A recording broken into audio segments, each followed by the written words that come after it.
Do you have a minute to talk about Lady Lilith? Hey, it's Ashlyn, your local witchy bestie. I want to dive into more about Lilith-Origins, and you'll see why at the end, okay? I promise it's worth it. If you follow me, you know I'm a mom, I have dogs, I have a life outside of TikTok. You will see and hear life going on around me. Please bear with me, okay? Let's dive in. You will notice if you scroll farther down, I did make a video about this already, going into detail about how to work with Lilith, what her history was, all of that. So you can scroll and watch that too after this or before. Either way, just letting you know it's there. Now, Lilith was Adam's first wife.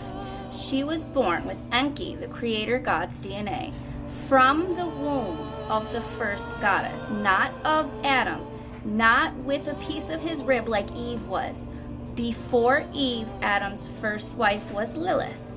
They were born equal, meaning they had equal power.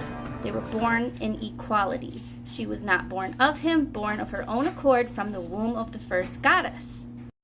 It's when she refused to submit to him that she was cast from the Garden of Eden. Now, most people think that means she fell. In reality, she didn't fall. When she left the Garden of Eden, she became the first ascended human. Basically, she transformed into the goddess that we know today. We see her in Mesopotamian culture as Iana or Ishtar, not Astarte, as I believe that word and goddess is associated with Astaroth.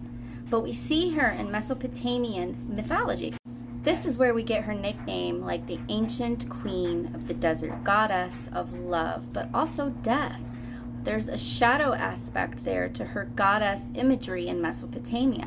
Some ancient texts not only depict her as a seductress, but a representation of the duality of us, a shadow, a darker side of the divine feminine, a goddess radiant and unapologetic in her energy. A lot of us know about Lilith from Judaic myths, so you can see her history predates that a little bit.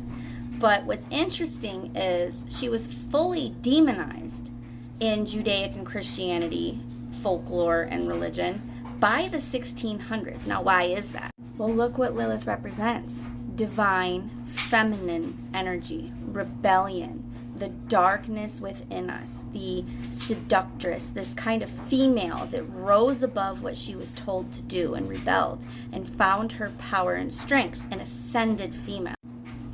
Last I checked, that's not very good for the patriarchy, right?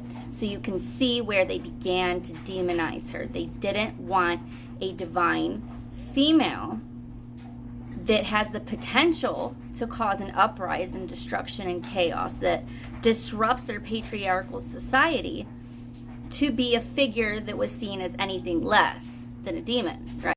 Now, here's why I wanted to bring this up again and why I wanted to talk about it. I have noticed in the Witchtok community, a lot more of us are being bold. A lot more of us are coming out of the broom closet, so to say, right? It's not shunned and shamed anymore. We're all coming out. And what I'm seeing, a lot of us are daughters of Lilith. A lot of us are embracing her path. A lot of us are voicing that we work with her, that we're finding our voice, we're setting our boundaries, we're growing and empowered. It's like she's using us as a way to reclaim the narrative. Through us and knowing her truth, we then can walk her path as it was intended. We can be her voice, reclaim the narrative, retell the story how it was meant to be told. There's nothing more liberating than truth, right? So it's almost like daughters of Lilith, practitioners of Lilith, are giving her a way to reclaim her story.